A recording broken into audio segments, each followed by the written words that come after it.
Dear Patriots, before the news starts, please subscribe to our patriotic channel by clicking the subscribe button. Give us a thumbs up to this video. Don't forget to leave your opinion below in the comments section. Share the news on Facebook and Twitter so your friends see it. Thank you. Kasich threatens to leave the Republican Party forever if President Trump fulfills one campaign promise. In an interview with CNN, Kasich threatened to leave the GOP if President Trump fulfills one of his campaign promises. When President Trump ran, he promised to make Americans safe again. He would do this by stopping illegal immigration and building a wall. Democrats often pretend that they don't understand the difference between legal and illegal immigration and claim that Trump hates all immigrants, even though he is married to one. According to Kasich, if the GOP can't fix their anti-immigration ways, he will leave permanently. The party can be fixed. If the party can't be fixed, Jake, I'm not going to be able to support the party, period. That's the end of it, said Kasich in an interview with Jake Tapper. What do you mean you're going to give up on the party? Are you talking about possibly becoming an independent if the Republican Party continues to? Asked Tapper. No, not at this. What I'm saying to you is, we need to fix it.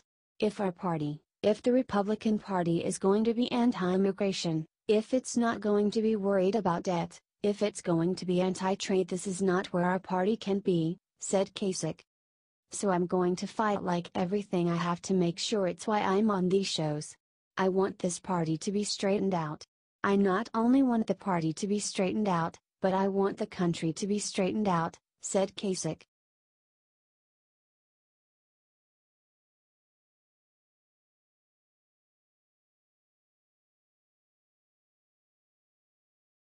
CNN's Ana Navarro gleefully announces how homeless hurricane victims can help the Democratic Party.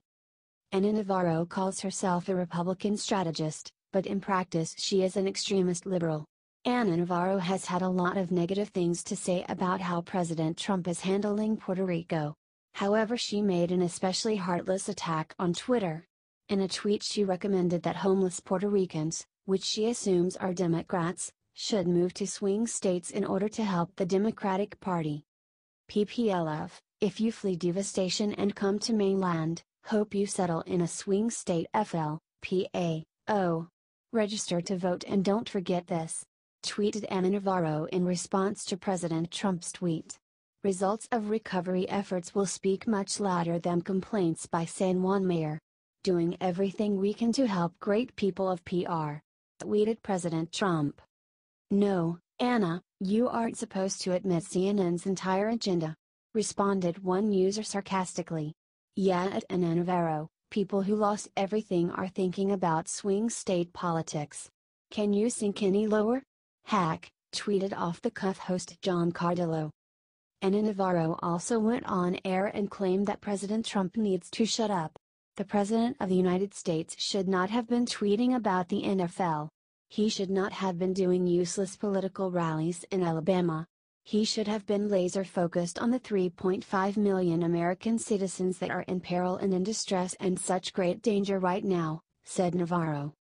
The President of the United States is the biggest fish in this structure, right? He's got the biggest bully pulpit of all.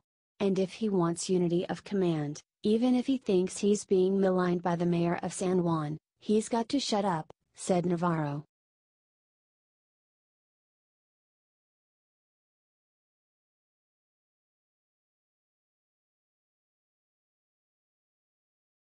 You cheap cracker. Saturday Night Live goes on vulgar, racist rant against President Trump. Saturday Night Live used to be a comedy show.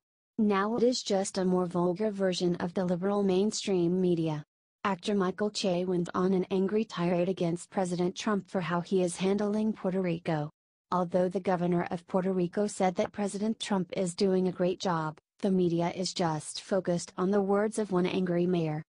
After the mayor of San Juan criticized the government's Puerto Rican relief efforts, President Trump attacked her on Twitter saying, "The mayor of San Juan, who was very complimentary only a few days ago, has now been told by the Democrats that you must be nasty to Trump," said Che. "Oh, really, Donald? UBTCH. Was she nasty to you? How nasty. Are you shaking? Do you want to smoke a Virginia Slim until your hand stops moving? He said. Where's the joke? This isn't a complicated issue, man, it's hurricane relief. These people need help, he said. You just did this very same thing for white people, twice. So, do the same thing. Go tell Melania to put on her flood heels, get you some bottled water, some food, some Atlanta Falcons Super Bowl t-shirts, and write a check with our money, you cheap cracker. Such a. Why would anybody enjoy this trash?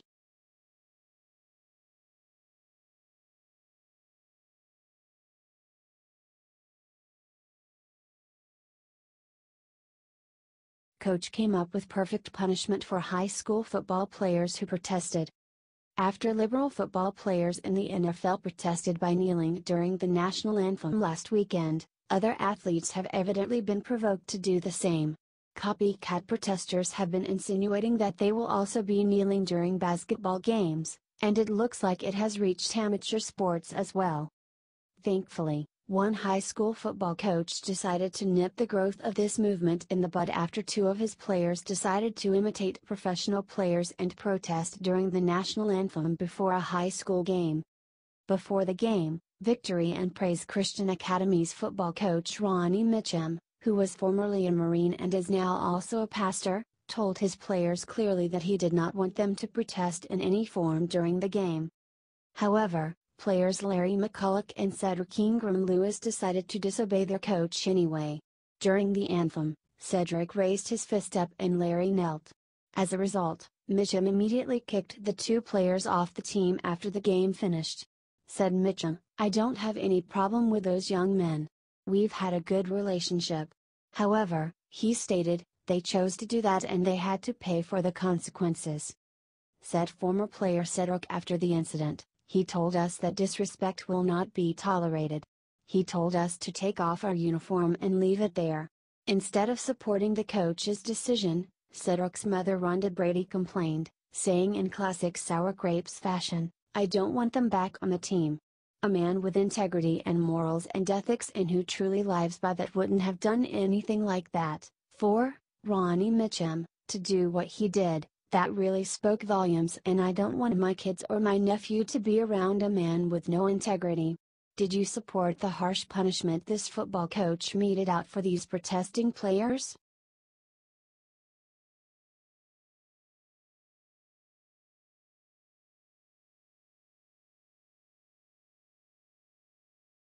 Curt Schilling just told the truth about what's happening in Puerto Rico. Libs won't like it.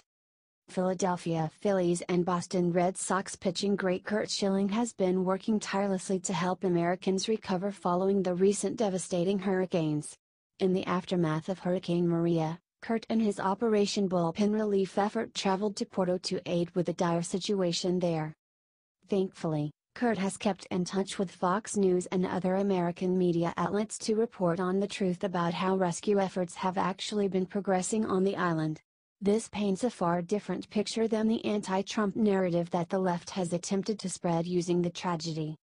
Stated Schilling from Puerto Rico during an appearance on Fox and Friends, all have said that the president did everything in a pace that they've never seen before as far as him releasing money and releasing assets into these theaters.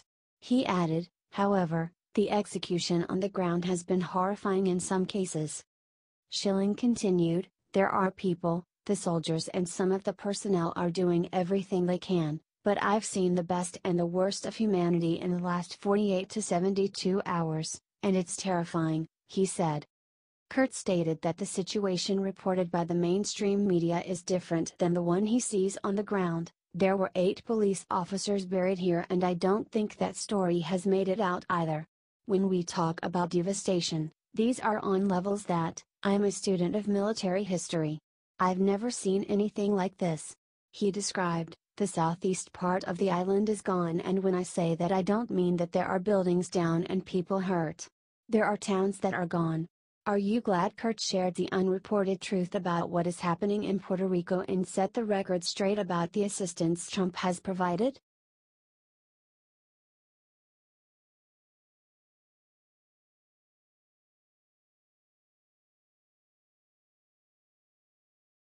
Governor of Puerto Rico silences San Juan mayor, praises Trump for his hurricane response.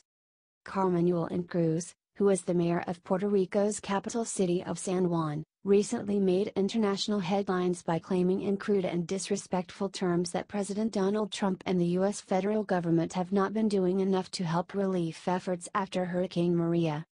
Puerto Rico's Governor Ricardo Rossello, who has far greater responsibility in running the island, refuted the city's mayor and told the truth about everything President Trump has been doing for Puerto Rico during this crisis. In an appearance on left-wing ABC talk show The View, Governor Rossello praised President Trump and the U.S. government for their very effective support. Rossello started by describing how bad condition became after the hurricane, saying, "Right now, the whole island, the infrastructure is devastated. This hurricane has hit every corner of Puerto Rico. We have no energy grid. We have little access to water." Gov. Rossello stated that his office has been working closely with the federal government to make sure we have all of our efforts ongoing. The liberal hosts, of course, attempted to smear Trump, with Sonny Hostin posing the question, "And you think it's enough?" Replied Ricardo, defending the president, "Here's the two components we need to consider. The president has been in contact with me almost on a daily basis.